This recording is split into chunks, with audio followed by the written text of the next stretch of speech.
Au plus profond du désert oriental, le long des gorges qui relient la mer Rouge au Nil, nous avons découvert des milliers de pétroglyphes. Cette imagerie mythologique pourrait détenir le sens caché d'une incroyable aventure préhistorique. La période prédynastique, c'est-à-dire l'ère préhistorique qui conduit à la fondation de la première dynastie d'Égypte, reste un mystère pour les égyptologues. Les historiens doivent alors s'appuyer sur l'étude des tombes et de ces remarquables dessins gravés dans la roche du désert pour reconstruire le passé de l'Égypte avant l'avènement des premiers pharaons. Selon moi, il existe une autre source d'information qui, bien interprétée, peut mettre en lumière cette ère mystérieuse de la Genèse égyptienne. La religion et l'iconographie royale des pharaons se réfèrent à un âge où dieux et rois légendaires ont apporté la civilisation à l'Égypte. Les textes anciens et les peintures mortuaires racontent le voyage du roi défunt dans le monde d'en dessous, en direction de l'Est, vers un lieu appelé île de l'embrasement ou de la flamme. Les dieux y sont nés et l'esprit du pharaon peut y renaître avec le soleil levant. C'est l'une des images les plus puissantes du système de croyance pharaonique. Lorsqu'on se tourne vers l'est du Nil, le regard porte sur les montagnes du désert oriental qui se découpent à l'horizon vers le lieu où le dieu soleil se lève. Au-delà s'étend la mer Rouge et plus loin encore vers l'est, de l'autre côté de la péninsule arabique, se trouve l'autre grande civilisation préhistorique, le royaume sumérien de Mésopotamie. Les tombes de la fin de la période prédynastique témoignent d'un contact entre l'Égypte et les contrées de l'Est, contact qui serait au cœur des développements rapides survenus à cette époque sur les rives du Nil. De grands spécialistes ont suggéré qu'une nouvelle race, venue du sud de l'Irak, serait arrivée en Égypte, apportant avec elle un savoir technologique plus avancé et de nouvelles idées. Elle serait le catalyseur de la civilisation primitive égyptienne et de son évolution à venir. Et c'est elle qui aurait donné naissance à la race dynastique des rois. Mais à cette étape initiale de l'histoire humaine, 1000 ans avant les grandes civilisations de Babylone et d'Assyrie, quels étaient les habitants du pays entre les deux fleuves? La réponse, les Sumériens, une peuplade mystérieuse, décrite par les spécialistes comme les fondateurs de la civilisation humaine, bien qu'ils ne sachent pas exactement dater l'apparition des premiers Sumériens dans les archives archéologiques. L'existence d'une culture pré-sumérienne dans le sud de l'Irak fait encore débat.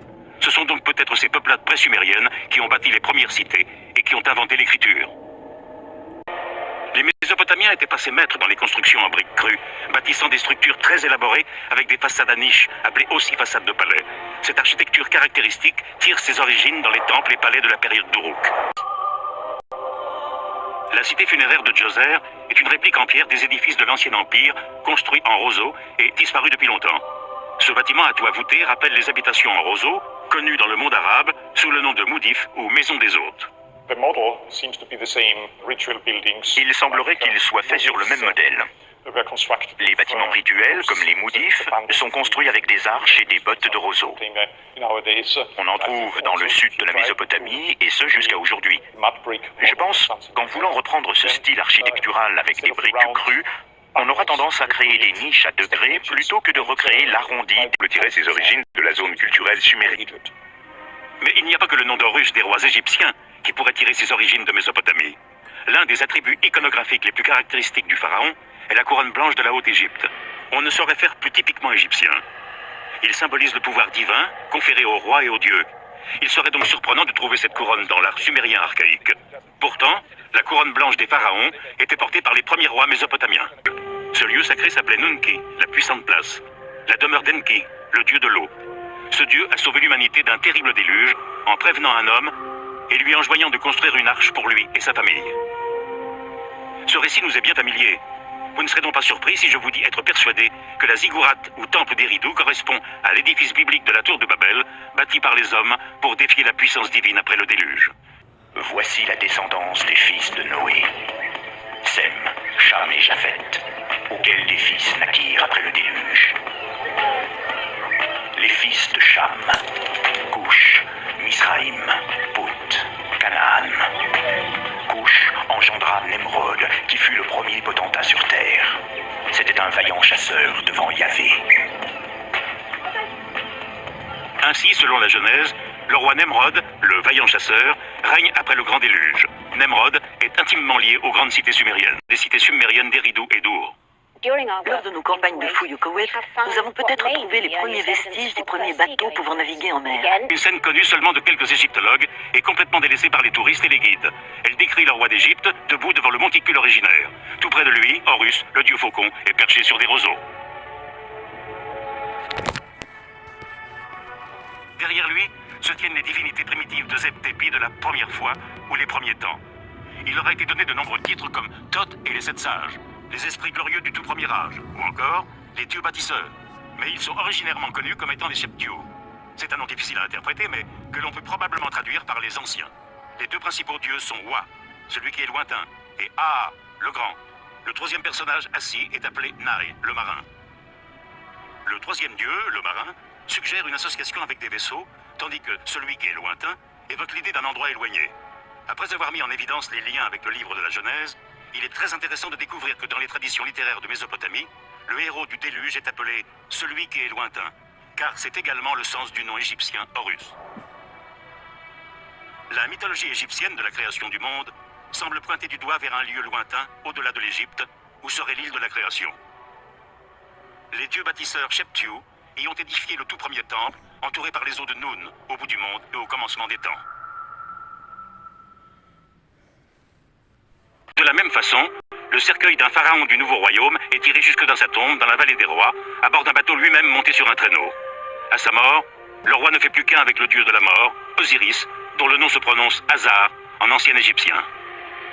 Il y a une autre coïncidence à examiner. L'un des dieux sumériens d'Eridu porte aussi le nom d'Hazar. Le nom même du temple d'Osiris cache peut-être un indice. Abydos est un mot grec pour transcrire le hiéroglyphe égyptien Abdou, qui se prononçait Abzou. Ainsi, le site religieux égyptien le plus sacré, à savoir le temple d'Osiris, et le lieu de sépulture des premiers pharaons, porte le même nom que le sumérien Abzou, le dieu des eaux souterraines. Les Égyptiens ont également un nom pour désigner les eaux du chaos, à partir desquelles l'île de la création a été formée.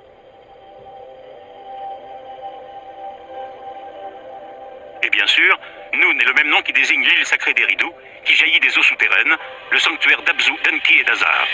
Il semblerait que les pharaons aient longtemps perpétué la mémoire de leur mère patrie et de leur dieu. Une île de sable appelée Nunki, la terre du Tout-Puissant, où sont nés les dieux, ainsi que les civilisations de Mésopotamie et d'Égypte. Il y a 6000 ans, les hommes construisent la première cité sur terre au nord du golfe Persique, dans les marais du sud de l'Irak. Cette cité s'appelle Eridu. C'est ici que gouvernent les premiers rois. À quelques kilomètres de là, vers l'ouest, les cités d'Uruk et d'Ur sont fondées par des rois héros, parmi lesquels Enmer le chasseur, qui apparaîtra plus tard dans la Bible sous les traits de Nemrod, le vaillant chasseur. Son règne commence après le grand déluge, et c'est lui qui fait ériger dans l'enceinte d'Uruk un somptueux temple orné de mosaïques coniques colorées. Enmer fait également bâtir un temple à terrasse sur l'île d'Eridu.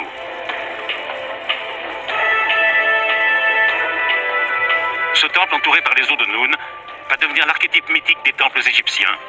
Dans le récit biblique, il deviendra la légendaire tour de Babel.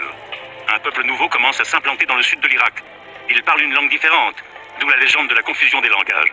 Un euphémisme biblique pour indiquer des conflits entre les indigènes mésopotamiens et les nouveaux venus sumériens. Les ressources naturelles étant limitées dans ces régions marécageuses, les habitants sont poussés à chercher d'autres terres à coloniser. Ils consacrent ainsi la légende de la dispersion des nations. Certains remontent vers le nord, vers l'Euphrate et le Tigre, d'autres prennent la voie maritime du sud, empruntant l'actuel océan Indien.